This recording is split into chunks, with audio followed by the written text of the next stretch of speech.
Takšen absentizem, ki ga danes imamo na politični sceni, je velik problem. Vedno se boste strenjali, da zato ne moramo kriviti nikogar drugega, kako obstoječe politične elite.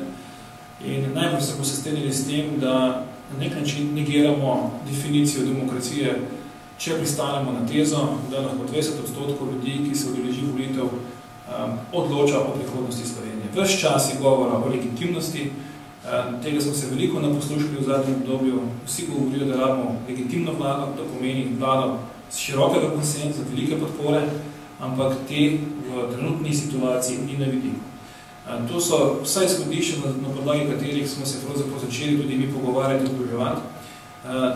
Eden izmed motov ali pa eden izmed načel je, da je treba demokracijo dejansko vrniti ljudem, se pravi ljudem dati možnost, prvi, da se lahko odloči tudi drugače. Jaz osebno, pa verjetno nisem osamljen v tem razmišljanju, sem presenečen na tem, da politične stranke, kljub vsemu, kar smo doživeli v zadnjih, pa recimo v tem 10-15 letih, ponujajo pravzaprav iste obraze. Če sem lahko malo ciničen, lahko povem, da bi to jemal kot izrazito podcenjevanje volilnega telesa, da ne rečem več druge besede.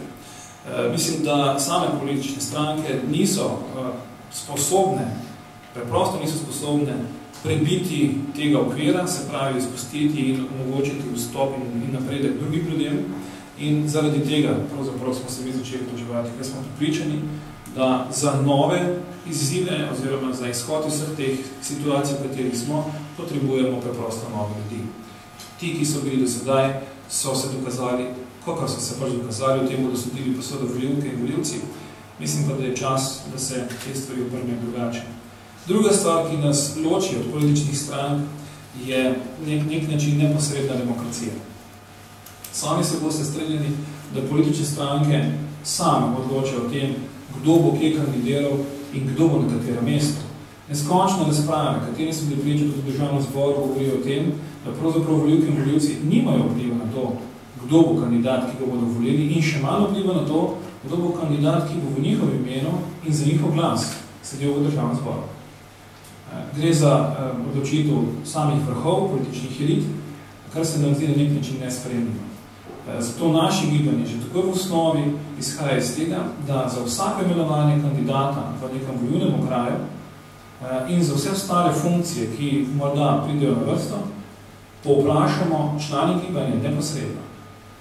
Sliši se utopično, ampak ni ta sistem danes živi, če se boste vzrli samo čez Atlantik, boste videli, da obstaja tako imenovane primary elections, kjer predsedniški kandidat mora najprej dobiti zaupanje stranke, če hoče postati kandidat te stranke. Pri nas te kulture še ni, mislim pa, da je čas, da jo uvedemo, če to lahko deluje na velikosti 310 milijonov ljudi, bo tudi na 2 milijonih, ali pa na malo manjšem populaciji, če sem nekaj skromna, da ne pomeni 2 milijonov takoj v gibanju. No in seveda, tretja stvar, ki se mi zdi pomembna, je decentralizacija države.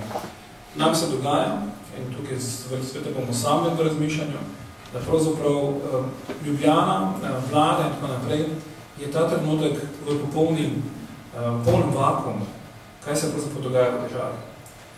Župani, ki izvršujemo politiko na lokalnih ravneh, se pa predstavljamo tako kot vlado na državni ravni, na lokalni izvršne veje oblasti, vedno bolj opažamo, da nikogar ne zanima, kaj se pravzaprav dogaja, kakšne so težave, to, kar je kolega Kramer opozoril, in mi jih preprosto ne moramo reševati. Nam se je zgodilo, da je vlada postala, ali pa da so ti vrhovi elite politične postale sami sebi namen in so na nek način izgubili tisti kontakt, podstat z populacijo.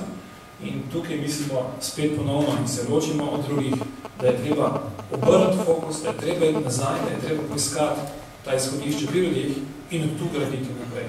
Seveda to ne pomeni, da smo nesposobni sprejemati odločitve, daleč od tega.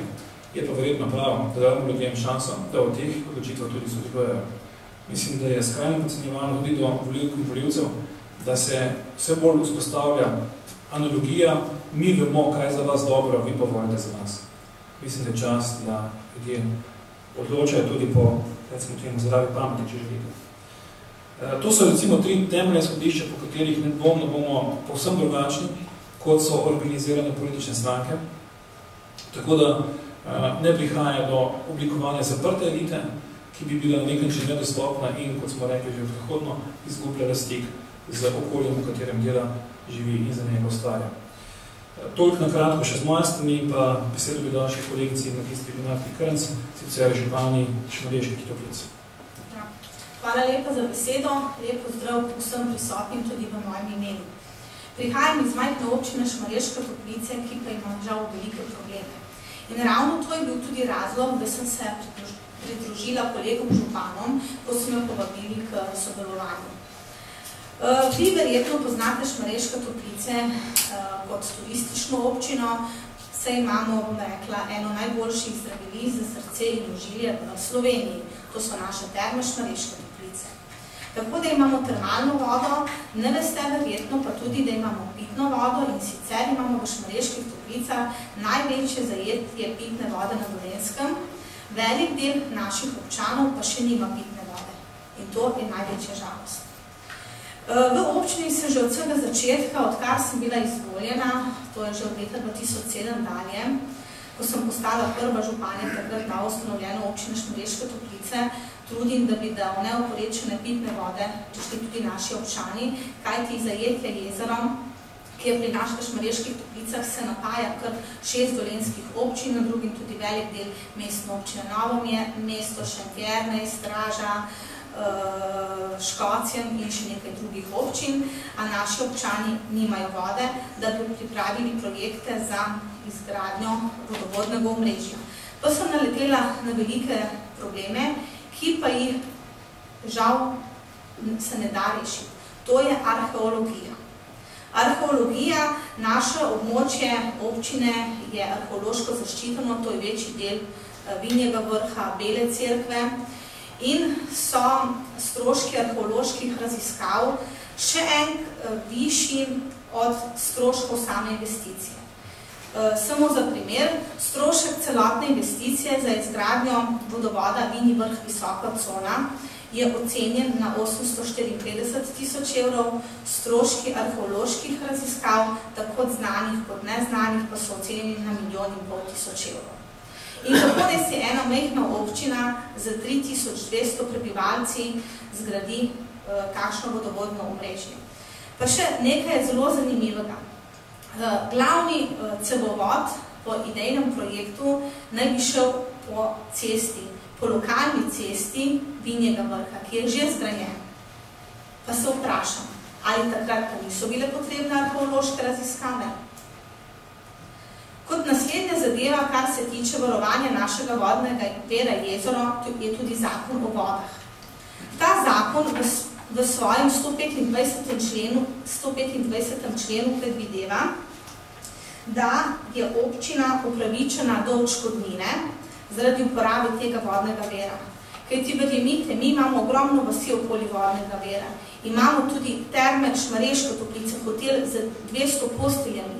In če ne bomo poskrbeli za varovanje tega vodnega vira, ne bomo pili ne mi čisto vodo, ne večji del občanov in krajanov Dolenjske. Zato smo mi v letošnjem letu že zgradili en kanalizacijski projekt, da zaščitimo, bom rekla, ta vodni vir, ampak z lastnimi sredstvi in sredstvi regionalnih razvojnih spodbud, ker na državi, da bi zaščitili ta vodni vir, nismo našli sogovornika. In to je zelo žalostno. Kot tretjo, najbolj žalostno zadevo pa bi rada povedala naš občinski prostorski načrt. Takoj po sprejemu novega zakona o prostorskem načrtovanju aprila 2007 je občina Šmarješke Toplice pristopila k izdelavi občinskega prostorskega načrta. Uspešno smo imeli že 2 javni razgrnitvi. In 22. februarja 2011 svoj usklajen predlog oddali v soglasje vsem nosilcem urejanja prostora. Do danes, kljub številnim pozivom, kljub številnim telefonskim klicem, nismo prejeli nobene povratne informacije se strani Ministrstva za kmetijstvo glede usklajevanja, kaj šele glede pridobitve pozitivnega mnenja. Za vsemi ostalimi nosilci urejanja prostora pa smo se nekako uskladili. In kako naj potem načrtujemo nove turistične kapacitete? Kako naj poskrbimo, da bodo naši občani lahko gradili in ostajali v naših krajih? Zelo težko. Ampak občani se obračajo na nas, mi pa smo žal nemočni, ker v Ljubljani ne najdemo pravega sogovornika. Veste, Slovenija ima veliko človeškega, gospodarskega, turističnega, pa tudi kulturnega potenciala. In, nažalost, ni še zadosti izkoriščen. Zato naša Slovenija potrebuje dobro, učinkovito in uspešno vodenje. Potrebuje nove ljudi za nove izzive, za nove naloge in za boljše rezultate. Potrebuje ljudi, ki bodo sposobni postaviti temelje drugačne Slovenije, ter povezati vse nosilce gospodarskega razvoja na eni strani, ter ohranjati delovna mesta na drugi strani, ob misli, da bodo imeli posluh za človeka, za vsakega posameznika Slovenije. Vsem ljudem, ki živijo tukaj, je potrebno omogočiti osnovne pogoje za življenje in njihovo nadaljnje ustvarjalno delo. Zato, spoštovane Slovenke, spoštovani Slovenci, dajte nam priložnost. Zaupajte našim izkušnjam in že realiziranim projektom, zaupajte naši neobremenjenosti in nasi iskreni želji, da skupaj ustvarimo pogoje za pozitivne spremembe, za dobro in korist vseh nas in naših prihodnjih rodov. Čas je za drugačno Slovenijo. Čas je, da svojim trdim in poštenim delom popeljemo našo Slovenijo v deželo srečnih, zadovoljnih in uspešnih ljudi. Pridružite se našemu gibanju za Slovenijo. Hvala, kolegica. Seveda takšnih